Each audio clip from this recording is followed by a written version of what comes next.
Noong unang panahon, may isang mandirigma na hindi kailanman tumigil sa kanyang paglalakad, isang lalaki na umiinom lamang ng mga patak ng tubig na bumabagsak mula sa mga dahon ng puno at kumakain ng 3 talulot lamang. Sa madaling salita, siya ay isang herbivore.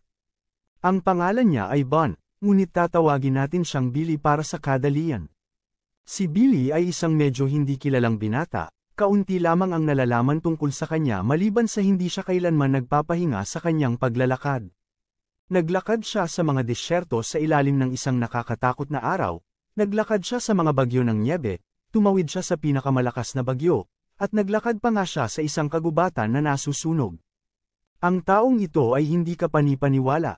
Kahit na huminto siya upang matulog, hindi siya tumigil sa paglalakad, ngunit nagigising siya mula sa kanyang paglalakad habang natutulog noong nabangga ang kanyang ulo sa isang bato. Gayunpaman, walang malalaking bato, ilog, o bundok ang sapat upang maputol ang kanyang pang-araw-araw na paglalakad. Sa pag-indayog ng kanyang espada, pinutol niya ang lahat sa kanyang landas. Isipin mo kung nakakita siya ng isang kotse na nakaparada sa isang tawiran mula sa simula ng kanyang paglalakbay. Hindi siya huminto upang magpahinga kahit isang beses. Habang naglalakbay siya, lumalakas siya araw-araw at mas nagiging mandirigma rin. Sa 3 taon ng kanyang paglalakbay, nagkaroon siya ng balbas na parang kambing. Hindi na siya nag-iiwan ng mga yapak habang naglalakad. Ang lalaki ay naging isang monghe sa 4 na taon. Nagalakad siya sa tubig na parang isang ninja na. Sa 5 taon, nagawa niyang maglakad nang hindi sumasayad ang kanyang paa sa lupa na para siyang nalipad na sa lanyang ginagawa. 6 na taon ang lumipas, naging isang tanyag na tao siya. Ang mga lugar na kanyang pinuntahan ay naging kilala at ang mga tsismis tungkol sa kanya ay lumaganap. Sa panahong ito, sinubukan ng ilang mga masters na pigilan siya sa pagpapatuloy ng kanyang paglalakad sa umaga, ngunit wala ni isa ang nagtagumpay. Sa 7 taon, naging haligi siya ng sining militar matapos niyang talunin ang 14 na dakilang guro, habang naglalakad siya sa 8 taon ng kanyang paglalakbay. Tinalo niya ang hari ng Miriam King at ang buong hukbo nito, at tanging ang sipi lamang ang nawawala sa simula ng 9 na taon. Pinigil niya ang mga kuta ng relihiyon at tuluyang winasak ang mga base militar sa buong mundo. Sa 10 taon, sa wakas ay tumigil siya. Akala ko ay magiging bangka siya at magsisimulang lumangoy, ngunit hindi. Matapos ang 3,689 na araw mula nang magsimula ang kanyang paglalakbay, sa wakas ay nakarating si Billy sa dulo. Pagkatapos ng araw na yon, nagsimulang tawagin siyang pinakatanyag na tao noong simula pa ng Miriam. Ang bundok na hinati ni Billy sa gitna ay naging isang atraksyon ng turista. Ang unang butas na kanyang nakaharap sa kanyang paglalakbay, isang matandang mersenaryo ang nagpaliwanag na matapos ang kanyang paglalakbay, nawala si Billy at iniwan lamang ang kanyang hiwa sa bundok. At para lamang sa tamang presyo, ang espadang yon ay maaaring maging sa iyo na raw. Ngunit pagkatapos ay dumating ang ating bida na si Soma upang sirain ang buhay ng mersenaryo. Kinuha niya ang espada at binukod ito sa gitna, sinira ang peking espada ng mandurukot. Ang espada na yari sa goma ay hindi talaga ginamit ng pinakadakilang tao sa mundo, maliban na lang kung mahilig siya sa malambot na bagay. Napansin niya ang isang kahon na kahoy na nakakalat sa paligid at nang sipin niya ito, maraming espada ang nahulog, na nagsiwalat ng pandaraya ng mersenaryo. Ang mga tao ay umalis na nagtatawanan sa kanya, tinatawag siyang magnanakaw, manloloko, at isang kakilakilabot na tagapagkwento. Tinawag ng matandang lalaki ang 2 lalaki para takutin ang ating bida na si Soma at sinabing kailangan niyang bayaran ang mga bayarin sa daan. Hindi nakuha ng mandurukot ang mga pera ng mga tao kaya ngayon ay bini-blackmail niya si Soma. Humingi siya ng malaking halaga dito, ngunit sinabi ni Soma na hindi siya magbabayad kahit 1 sentimo, at sabay pinagbubugbog ang 2 lalaki na sumubok na harangan ang kanyang daan. Nakita ng mandurukot ang lakas ni Soma at sinabi na hindi na siya kailangang magbayad at lahat ay libre para sa kanya. Si Soma ay aalis na nang lumingon siya at binabalaan ang mandurukot na itigil ang kanyang mga ilegal na gawain o haharapin niya ang kanyang kamao. Pagkatapos ay lumitaw ang isang malaking lalaki na kamukha ng isang matabang unggoy, hawak ang mga ulo ng 2 lalaki. Ang pangalan niya ay Demon King. Tinitigan niya si Soma, at sinasabi na ang mga nakababatang henerasyon raw ay hindi na rumerespeto sa mga nakakatanda. Pero hindi umatras si Soma at tinuro ang daliri sa mukha niya, tinatawag siyang manloloko at mandaraya. Hindi nagustuhan ng lalaking mukhang unggoy, ang narinig at nagdesisyong patunayan ang sarili sa pamamagitan ng isang laban, tulad ng dati. Pero madaling naiwasan ni Soma ang suntok nito, habang si Soma ay nagbigay ng isang mahinang suntok sa tiyan niya. Tinanong ng lalaking mukhang unggoy kung yun na ba raw ang kaya niya, pero sinabi ni Soma na mahina lang ang suntok niya dahil mukhang mahina ang lalaking mukhang unggoy. Pero ang totoo, nagkaroon lang ng hyping ang bida. Isang segundo lang ang lumipas, at dumating na ang epekto ng suntok, na nagbukas ng isang butas sa bundok sa likod niya, at lalong sinira ang daan na ginawa ni Billy. Natakot ang lalaking mukhang unggoy sa lakas ni Soma at humingi ng tawad sa mga kasalanan niya, at tinanong kung sino siya. Ipinakilala niya ang kanyang sarili dito at sinabi na siya si Soma mula sa Hwakgal. Ipinakita na bago maging si Soma siya, nakatira siya sa isang kuweba, tulad ng isang hindi matatalo na hayop. May dumating at sinabi na siya na ang bagong amo niya, at bibigyan siya ng bagong buhay. Mula ngayon, dapat niyang ipagtanggol ang Hwakgal mula sa lahat ng banta. Kaya sinabi sa kanya na ngayon ay tatawagin na siyang Soma. Sinabi niya habang nakaluhod na dapat raw niyang protektahan ang Hwakgal pero yun sana ang dapat niyang gawin, pero ang lungsod ay tahimik na tahimik. Wala man lang nangyayaring gulo at krimen sa lungsod. Pero hindi nagtagal ang kanyang tiyan ay umungol na ng malakas dahil mahirap lang siya at walang pambaylang makakain kaya nagugutom na siya. Kailangan pa niyang magsimula ng negosyo, sinasabi na gagawin niya ang lahat para sa pera. Talaga namang hindi madali ang buhay para sa lahat. Sa isang pagkakataon, naghugas siya ng 1,025 pinggan, pero nabasag ang isa, at hindi na siya binayaran dahil doon. Nagdadala rin siya ng mga troso, ngunit naputol ang lubid na ginagamit niya. At gamulong ito at nagwasak ito sa lahat ng bahay sa daanan nito. Mayroon din siyang karibal sa negosyo na ang tanging ginagawa lang ay atali ang mga sintas ng sapatos ng magagandang babae. Ngunit dahil sa kanyang magandang hitsura, nagkakagulo ang mga babae para lang maitali niya ang kanilang mga sintas. Tawagin na lang natin siyang gwapo. Nakikita ng ating bida ang manloloko na lumalangoy sa pera at pinagkakaguluhan ng mga babae, samantalang siya'y naghihirap para sa kaunting barya. May ilang mga bata sa harap ng kanyang maliit na tindahan na nagtatalo kung dapat ba raw siyang kunin o hindi. Ang mga batang ito ay nag-aakalang siya'y basta-basta lang, kaya't patuloy nilang kinukuha siya para sa mga nakakatawang bagay, tulad ng pagpapanggap na kabayo o pagtanggap ng sipa sa singit. Tinanong niya kung ano ang alok nila ngayon, at ipinakita nila sa kanya ang 2 patatas at 4 na mais at 2 kamote. Napagtanto niya na mahirap ang trabaho ngayon dahil sa halaga ng kanilang alok, kaya tinanggap niya ang gawain ng pagsagip sa isang kuting na na-stranded sa puno. Dahil nakaranas na siyang maging isang tagapaghatid, alam niya ang pinakamahusay na paraan upang iligtas ang isang pusa. Tumalon siya sa taas ng kuting, sinusubukang abutin ito, ngunit nabangga ang kanyang ulo sa puno, dahilan para mahulog ang kawawang kuting. Ang malas na kuting ay nawalan ng 6 sa 7 buhay nito sa pagkahulog, na tumatama sa mga sanga ng puno. Sinubukan niyang saluhin ito bago ito tumama sa lupa, ngunit mas mabagal ang kanyang mga braso kaysa sa pagbagsak ng kuting. Tumama ito sa lupa at namatay, habang umiiyak ang ating bida. Ang mga malulungkot na bata ay nagsimulang magparusa sa kanya ng mga tingin na parang mga kutsilyo. Nang marinig na humihingi sila ng refund, kinuha niya ang kuting at hinalikan ito para buhayin. At hinalikan niya ang kuting dahil sa kanyang ginawa, gumana ito, dahil nagising ang kuting at nagsimulang kalmutin ang kanyang mukha. Tumayo siya roon, tulala, sugatan, at may mga patak ng dumi ng maya sa kanyang ulo, habang nagpapasalamat sa kanya ang mga bata para sa trabaho. Ito ang katotohanan ng Merim. Kahit na ang ating bida ay nagtagumpay, siya pa rin ang talo. Sa bundok na hati, isang lalaki na may malalang scoliosis ay nakatulog habang nagpapatakbo ng kariton. Ito ang mundo kung saan tayo nabubuhay. Hindi nag-aaksaya ng oras ang mga tao. Ang ilan ay naglalakad habang natutulog, ang iba naman ay nagmamaneho. May mga lalaking nagtatago sa mga palumpong na nakapansin na ang karwahe ay may dalang puting at itim na bandila, senyales na malapit na ang white hand at black hand.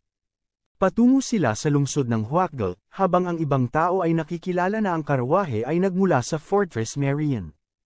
Pagdating, dalawang lalaki ang bumaba sa karwahe, nagrereklamo na puno ng enerhiya ang lugar. Inutusan sila ng kanilang mga superior na dalhin siya sa kanila, marahil ay tumutukoy sa babaeng nag-alipin kay Sari, na nag-aampon kay Soma. Sa pagsasalita tungkol dito, si Soma ay pauwi na, pagod mula sa isa pang araw ng trabaho. Sinabi ng lalaking nakasuot ng itim na mas madali na lang patayin ang lahat para makita siya. Mukhang malalakas sila dahil ang paghawak lang sa bato ay nagiging sanhi ng paglaki at pagsabog nito. Isang maliit na bato na nahulog mula sa bato ay tumama sa ulo ni Soma. Nang lumingon siya, nakita niya ang mga bata na nagsisisipa ng bola sa mga lalaki. Ang lalaking may puting buhok ay gumawa ng pinakamalupit na bagay na magagawa sa isang bata. Pinasabog niya ang bola at itinapon ito sa ulo ng bata para lang turuan siya ng leksyon. Nagpasya silang patayin ng mga bata para makita kung lalabas siya. Habang pinipigilan ng batang nataman ang kanyang luha, lumitaw si Soma at kinuha ang napasabog na bola mula sa lupa. Tinatanong sila kung ano ang gagawin nila tungkol dito at naiinis lalo si Soma dahil hindi sila sumasagot. Kinuha ng lalaking nakasuot ng itim ang bola at sinabing hindi sinasadya yon. Sabay palubo niya ulit sa lubaw na kanyang pinasabog sabay bigay nito ng bola ulit sa mga bata. Naisip ni Soma na mabait naman daw pala ang mga taong ito. Hinawakan nito si Soma sa balikat at sinabi sa kanya na mag-ingat. Sabay bigla siyang lamubo, parang isang bola ng basketball, habang lamubo ang kanyang katawan, sinasabi niya na hindi siya makahinga. Ang mga bata ay lumapit kay Soma habang tinutusok siya ng mga ito. Sinubukan niyang ilabas ang lahat ng hangin sa kanyang katawan kaya ang mga bata ay nagulat sa nangyayari kay Soma. Nang mukhang sisabog na siya, pinakawalan niya ang lahat ng hangin at naging payat muli. Sinubukan pa niyang palakihin muli ang kanyang sarili, ngunit nabigo dahil yon ay isang kasanayan na natatangi sa lalaking nakasuot ng itim. Nakita ito ng dalawang lalaki at nagkaroon ng interes kay Soma, gustong bugbugin siya. Sila ang magkapatid na representative ng Fortress Marion, ang ikawalong representative ng Black Hand at ang ikapitong representative ng White Hand. Ngunit bago magsimula ang laban, ipinakilala sa atin ang kwento ng dalawang magkapatid. Sila ay magkakapatid na magkahawak sa braso mula nang ipanganak. Mula nang matuklasan nila ang isa't isa, nagsimula na ang pag-aaway, kahit na nasa sinapupunan pa lang sila. Ang kanilang ina ay kilala bilang isang dalaga na may hindi maihahambing na kagandahan, na ang ngiti lang ay makapag-uugoy sa puso ng sinumang lalaki. Ikinasal siya sa Panginoon ng Hilaga at nabuntis ng kambal. Ang doktor na nagsuri sa kanya ay nagsabi na ang pagbubuntis na ito ay medyo kakaiba. Ang mga bata ay sisipsip ng lakas ng kanilang ina, at kailangan ng hari na pumili sa pagitan ng kanyang asawa at ng kanyang mga anak. Ngunit hindi kayang iwanan ng hari ang mga ito. Habang lumilipas ang mga buwan ng pagbubuntis, ang kanyang asawa ay lalong nagiging payat at mahina, kahit gaano karami ang kanyang kinakain o gaano karaming gamot ang iniinom niya. Sa panahon ng panganganak, ang kanyang buhok ay naging maputi at ang kanyang balat ay damaykit sa kanyang mga buto. Napakasuyat niya na hindi na siya nakakakuha ng lakas. Ang mga taong naghihintay ng matagal para sa kanyang panganganak ay natroma nang makita nila ang mga deformed na bata. Hindi kayang tiisin ng kanyang ina ang pagkabigla sa pagtingin sa kanila sa ganoong paraan at namatay.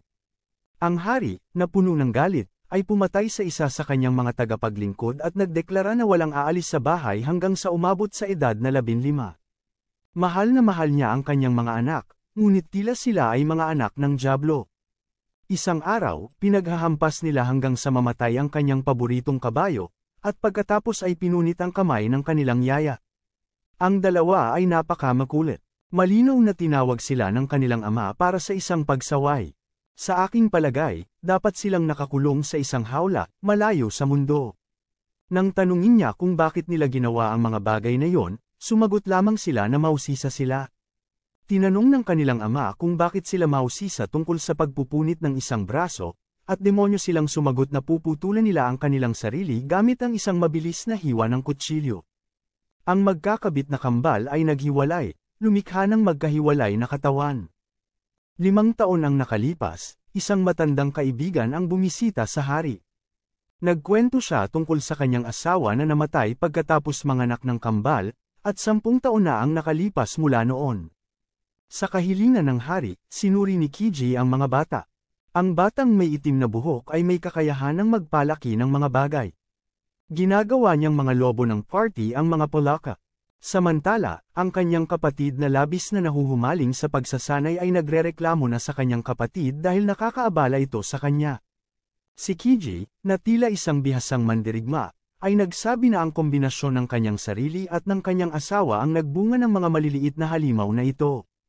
Ang batang may puting buhok ay tila natutong lumikha ng mga piraso ng yelo, habang ang batang may itim na buhok ay nagsanay sa kakayahan na mahika. Pareho silang may sapat na talento para mahigitin ang kanilang ama sa loob ng 5 taon. Habang kalmado silang nag-a-afternoon tea, pinayuhan ni Kiji ang hari na patayin ang kanyang mga anak. Sa palagay ko, dapat silang sunugin ng buhay. Mula nang patayin nila ang kabayo, habang bata pa sila, hindi sila gaanong delikado. Pero magbabago yun habang tumatanda sila. Sa kabila ng narinig, hindi kayang patayin ng hanggal na hari ang kanyang mga anak. At nangyari ang sinabi sa kanya ng lalaki. Hinanap niya ang mga ito at nang makarating siya sa kagubatan, nakita niyang sumabog ang lahat ng puno. Ang batang may itim na buhok ay nagsanay na sa kanyang kakayahan na mahika at kaya na niyang palakihin at sirain ang anumang nasa kanyang landas, pati na ang mga tao. Ang batang may puting buhok ay nagsanay na sa kanyang mga mata at kaya na niyang i-freeze ang anumang bagay, pinapatay ng mga ito ang mga tao nang walang awa. Nang makarating ang hanggal hari sa lungsod, nagulat siya nang makita niya na pinatay ng 2 demonyong bata ang lahat doon. Ang mga nakaligtas ay humingi ng tulong sa hari, pero sumabog sila kaagad. Ngayon ay napagtanto ng hari na hindi na niya kaya mailigtas ang kanyang mga anak. Natuklasan niya na pumatay ang mga ito ng mahigit sa 300 inosenteng tao. Nang makita niya sila, payapang natutulog ang mga ito matapos maglasing. Ang dalawa ay mga demonyo, pumapatay, nagpapahirap, at umiinom kahit menor de edad pa sila. Nagising sila at nakita ang kanilang ama na umiiyak habang nakatingin sa kanila. Tinanong nila kung talagang balak niyang patayin sila dahil lang sa pinaslang nila ang isang buong nayon. Isang katawa-tawa na dahilan. Hindi ka pwedeng pumaslang ng ibang nayon para lang mapag-alitan. Ang hari, puno ng galit, ay sumugod sa kanila at sinabing bubugbugin niya sila hanggang sa makita nila ang kanilang ina. Gayunpaman, madaling napasuko ng 2 halimaw ang kanilang ama. Malaki ang layo nila sa kanya. Kaya, sa araw na yon, hindi lang sinira ng kambal ang buhay ng kanilang ama, kundi pinatay din nila ito. At nagsimula silang kilalanin bilang ang Black at White Hand. Bumalik sa kasalukuyan, pinapanood ng 2 magkapatid ang bida habang sinusubaybayan sila ng mga ninja ng Merem Union. Sinabi ni Black Hand na siya ang unang lalaban sa Soma, ngunit gusto naman ng White Hand na siya ang lumaban. Tulad ng tunay na mga lalaki, nagdesisyon silang maglaro ng bato-bato-pik para magpas siya. Naglaro sila ng nakamamatay na laro ng bato-bato-pik na nagresulta sa isang pantay. Habang lumalabas ang mga ninja ng Merem Union at nagtatanong kung ano ang ginagawa nila doon, napagtanto ng ating bida na magsisimula na ang isang laban. Habang nagmumungkahi ang mga bata na umalis na sila, sinabi niya sa mga kapatid na umalis kaagad. Nagtataka ang mga ito dahil wala naman silang nagawa.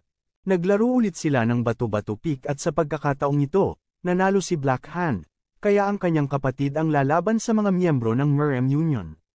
Habang hindi nakabantay, hinaplos ni White Hand ang ulo ng leader ng mga ninja at sinisipa nga ito sa pagkatalo sa laro ng bato-bato-pik. Nakita ito ni Soma at hinayla ang mga bata sa kanilang ulo at sinabihan silang umalis dahil magsisimula na ang seryosong laban. Natakot ang natitirang mga ninja at naisip na dapat sana ay nakasuot sila ng brown pants. Mabilis silang tumakas. Ito ang unang pagkakataon na nakita kong kumilos ng matalino ang isang extra. Habang hinahabol sila ni White Hand, hinarap ni Soma si Black Hand at tinanong ang pangalan nito. Ang tanging sagot niya ay isang malakas na suntok sa panga. Kay Soma, walang usapan, puro laban lang.